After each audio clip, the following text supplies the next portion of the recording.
Good afternoon. Thanks for joining us on this, a cold Wednesday afternoon. I'm Ryan Kudish. That's Nathan Hemsel. And we are back for Storm Team 5 Plus after a little bit of meteorologist We're back, Jenga. baby. We're back.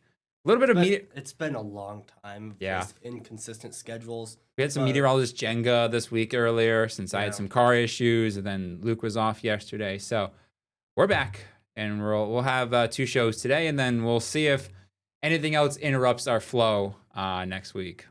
What do you think the chances are? Pretty high? I'm giving it 68% chance. Not a What's 67. going on with my mic? Come here. Does it sound far away? Am I on mic 2? Do you have that open? Oh, that's why. Now you can hear me. There we go. Yeah. Well, you want to do a 6-7%? You know what? Yeah, we'll go 67%. I feel like that one's not going to go away because everyone uses numbers. I feel like 6-7 is never going to go away. Well, okay, so yesterday I was on air and I said, I don't remember in what context. Just like 6 or 7 degrees. I think it said 6 or 7 p.m. Something like that, yeah. And I see Greg and Leah, who are on the floor crew, they're sitting there laughing. So now I'm trying to keep a straight face because I see them laughing because I said 6-7 on air. Yeah, horrible. When it was like so fresh, I remember we had a cold front moving through during the evening. And I was avoiding it like the plague. I kept saying like 6 or 8 p.m. Right. And I just did not. And then those same people on the floor crew were just laughing at me like off there, like, why didn't you do it? But then there was one time where we were looking at a snow event, and it was maybe you remember Luke said like if you have any younger kids. 6, 7. Yeah. He said a few 6 to 7 inch reports. Right. And he kept making a joke about it, but I kept trying to avoid it like the plague. I said, I put it like a little mention of like 3 to 6, and then I put like a navy blue circle and said, 6 plus. Or I mentioned in there, some of you thoughts might get a little over 6, maybe upwards of 7.5 inches. I was trying to avoid it like the plague. Yeah. I remember, when I was in like elementary school, middle school, 6 was afraid of 7. Yeah. Because 7, 8, 9. Yeah, exactly. That was a good joke. I love that. That was the best. I love 7, 8, 9. All right. I think we should get into the show now. Yeah. We put a lot of stuff. Yeah, we got some stuff to talk about. So we're going to do a little regional weather update. How much weather to talk about? I had someone mention on social media to me recently. They said, it's getting boring. Yeah, I agree. It's getting old. Yeah. I also agree. There's not much to talk about besides the cold. There is some much better, more seasonal temperatures on the way in, so expect that over the next, few days. But Nathan is a big ice guy, big winter ice big fisherman. Hard water fan. Yeah. So he is going to give us a little winter ice report as we get So we're about a month away from Battle on Bago, right? No, about 2.5 weeks. Really? Okay. Yeah. Battle on Bago is coming up soon. Sturgeon spearing is on the horizon as well. So ice fishermen are getting ready for that. National weather update will sort of recap that storm that impacted much of the country. We have some interesting stuff on that. We'll go off the radar, and we're 10 days away from the start of the Winter Olympics. And being sports guys like Nathan and I are, we have a little fun to talk about there. All right, let's get right into it. Regional weather update time. Live look into Sturgeon Bay. Oh, okay. Getting into some sunshine after a band of clouds moved through, and we had some flurries at the top of the noon show.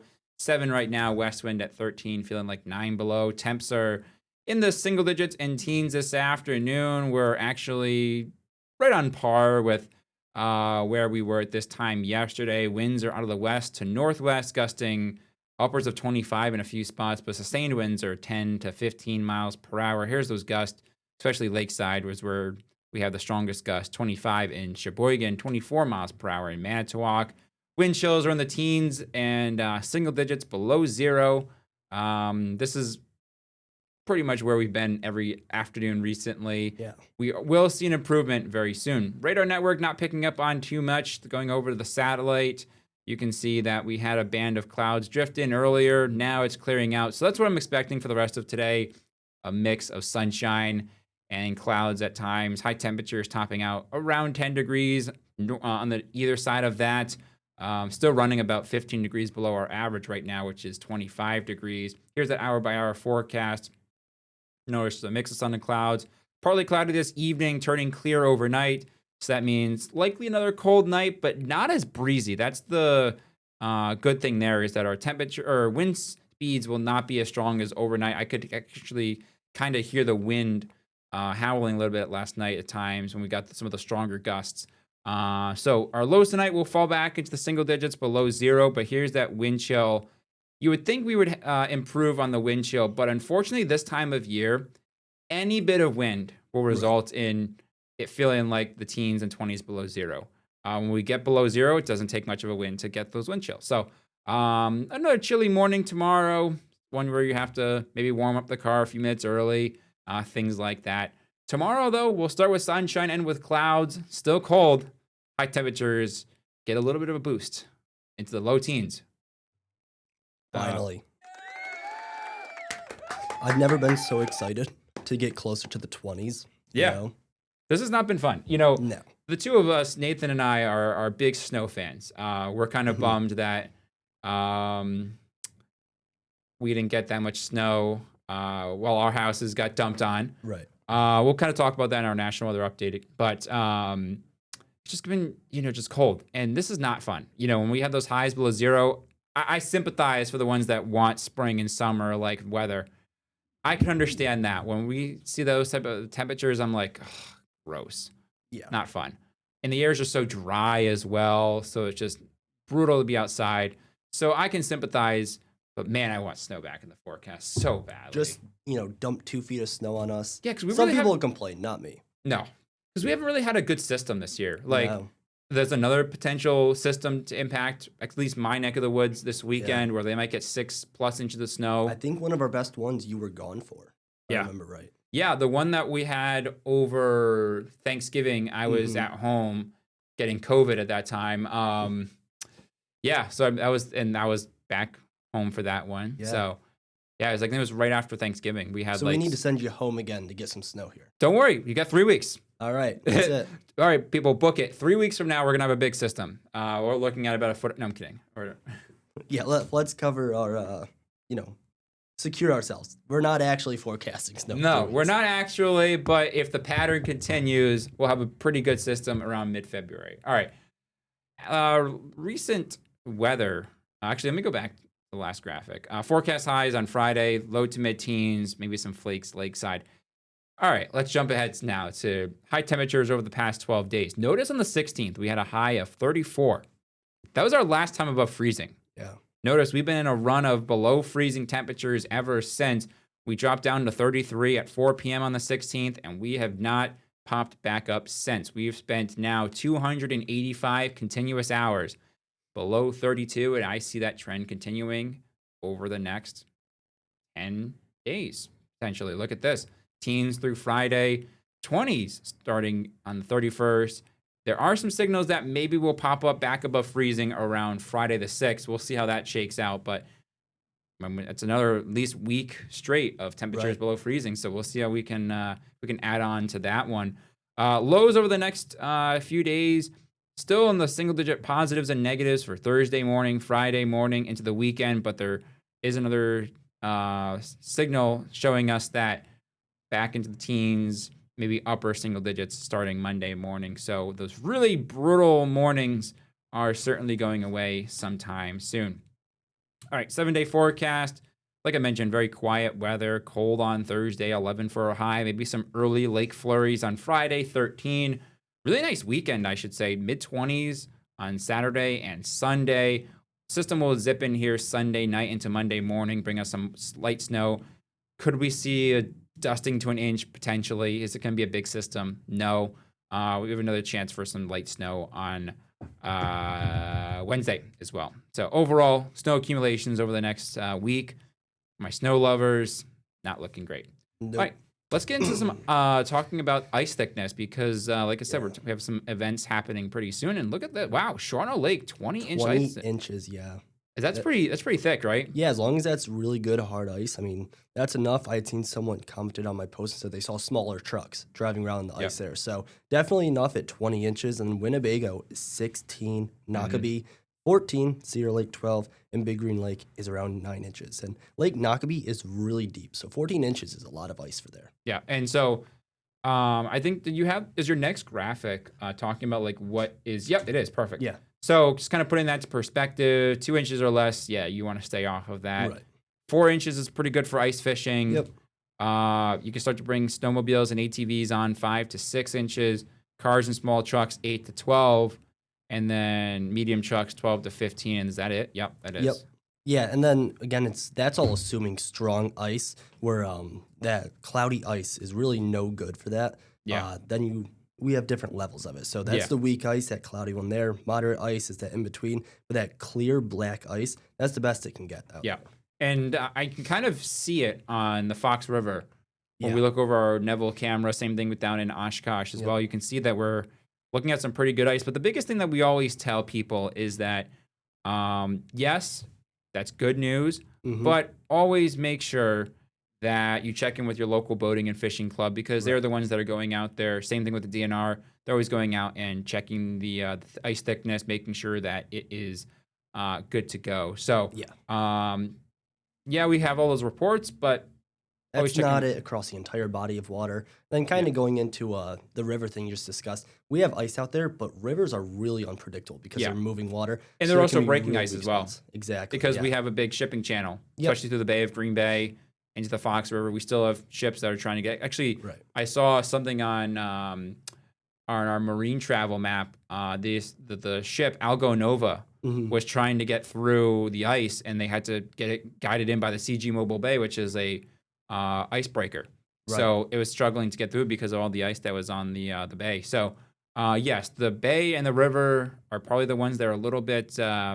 It's best just to stay off them because there's springs, moving water. They're really unpredictable. I have a personal rule where if it's moving water, I try and just go nowhere near it. Although if you go over the 172 bridge and look to your left, you do see a lot of huts down there. Yeah. That's where the ice is not being broken. It's just that first part of the river, like up towards the Neville, towards the Hampton, the Leo Frigo. That's where it's getting broken over. But if you go down, it looks like it's pretty sturdy down there. So people have their huts. I haven't ice fished yet since I've been here. I'm thinking that's this weekend's plan.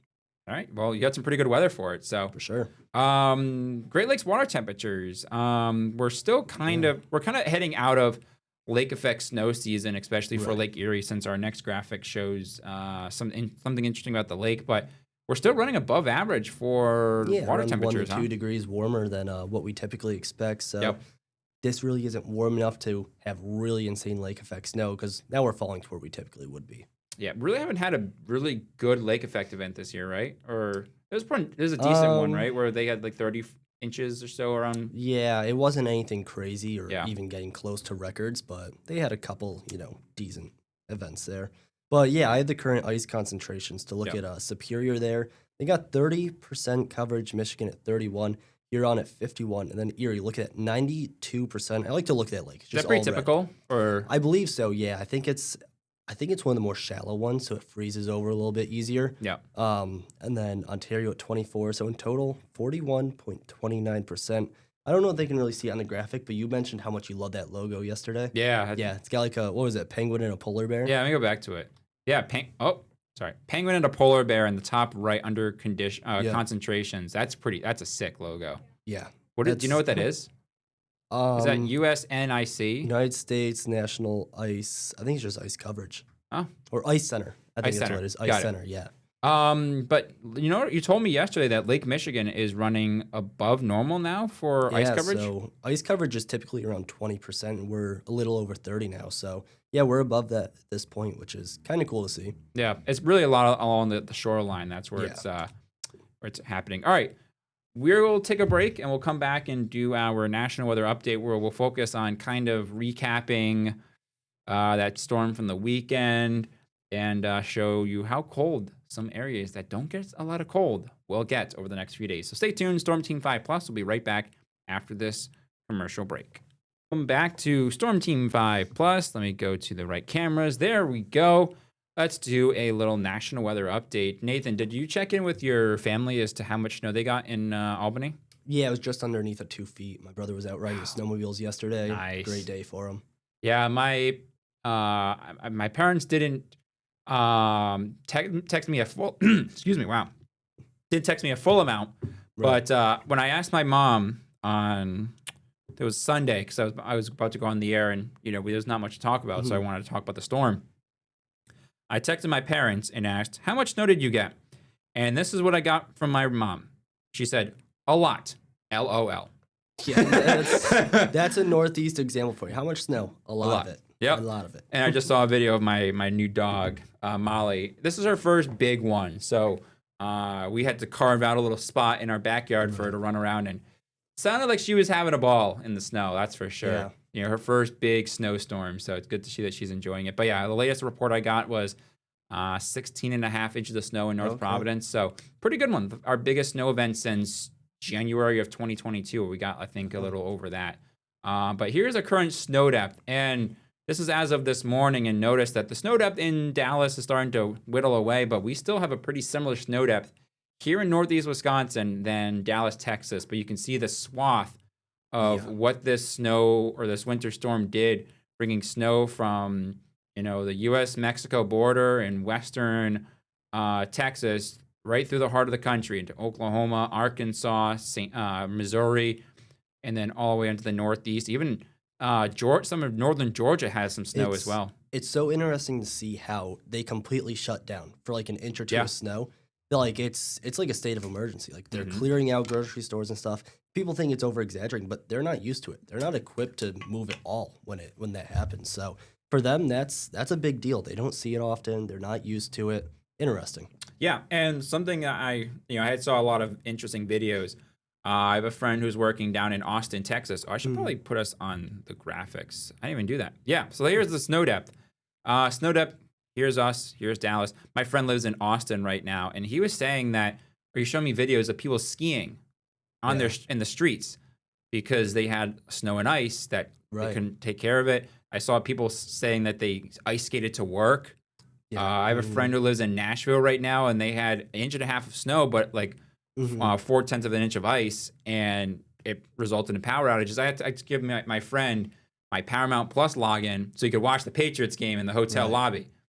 Oh, that's cool. Yeah, so they lost power. It's great to see people like that who don't usually see snow, especially kids experience it for the first time. Yeah.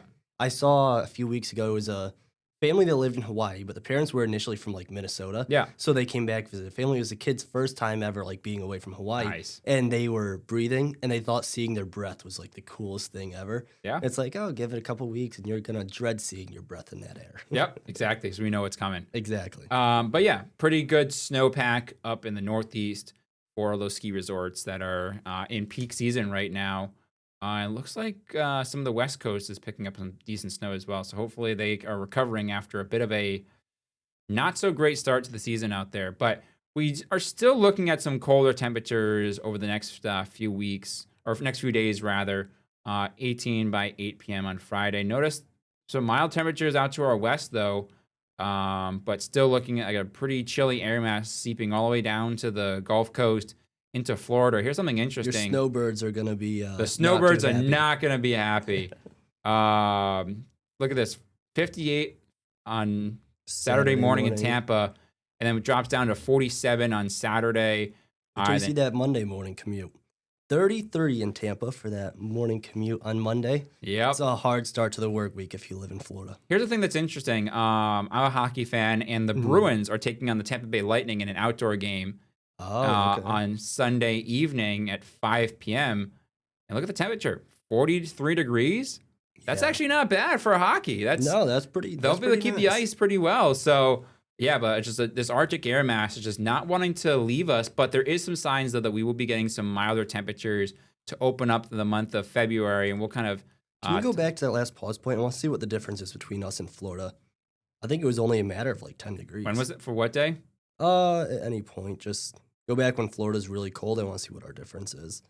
Oh, here. 5 a.m. 6, yeah. 33, we're at 21. So yeah, not that much different in Florida. Yeah, absolutely. Do we want to take a break now? I say we do that. That way we can just run through the last 10 minutes. All right, sounds good. All right, we'll take a break and we'll come back and we'll go off the radar and have some fun talking about the Winter Olympics coming up in 10 days. All right, stay tuned. All right, welcome back. It's time to go off the radar. One of our favorite segments on the program. So we've been doing. We decided, we're gonna do some would you rather because I've been talking about this on the air and around the studio recently because we've been in such a different weather pattern here compared to where we're from. So we decided to come up with a few would you rather. So Nathan put this one together. Would you rather fly into a hurricane or chase a tornado? I know it's easy for me. I've chased tornadoes. I'll do that again. I don't want to fly into a hurricane, but you seem to always like be adamant that you really want to do it. I think I'll leave that to you. So which one you chose? Chase a tornado all day. This one's tough. Wow. For me, it's just like flying into a hurricane. Like I already I don't mind flying. I'm not scared of it or anything. Yeah. But like, I don't need to fly into a hurricane. Like, there's no need for that. I might, as much as I'm a big aviation fan, Yeah. I feel like flying into a hurricane, once you do it once, there's not much, it's probably not going to be the same Right. ever again. Like, it's probably going to be the same experience ever again. Right. No tornado is alike. Okay. So I'm actually going to jump on your train and I'm going to say I would rather chase a tornado. Okay, I'll make it tougher for you. Fly into a hurricane with the ice pilots that you like, or chase a tornado with Reed Timmer. Chase a tornado with Reed Timmer. Oh, I'm going to Reed every day. Dude, I want to meet that Let's guy. get him on this show. Yeah. That'd be an amazing half hour. Want to try to? Let's see if we can reach we out. got to try to. Let's reach Now out. that we said it, yeah. Yeah, let's do it. All right. That'd be great. That'd be the best. That'd be our best episode. I mean, you got Sean Dahl from Space Weather Prediction Center. Right. Indy's talked to a few professional race car drivers on his Inside the Garage show. But if we can get Reed Timmer. All right. All right.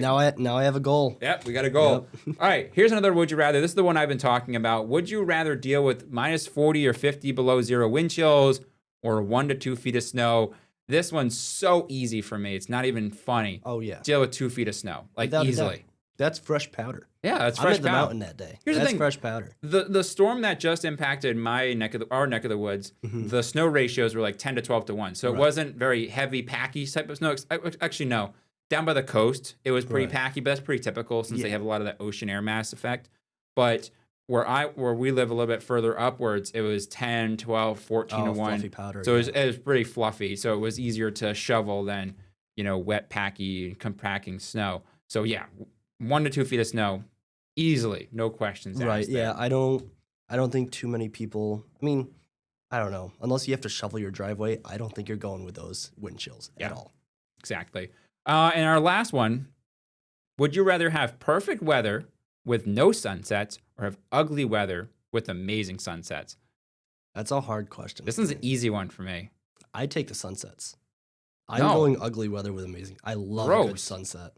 Give me perfect weather with no sunset. Well, here's the thing. What is your definition of perfect weather?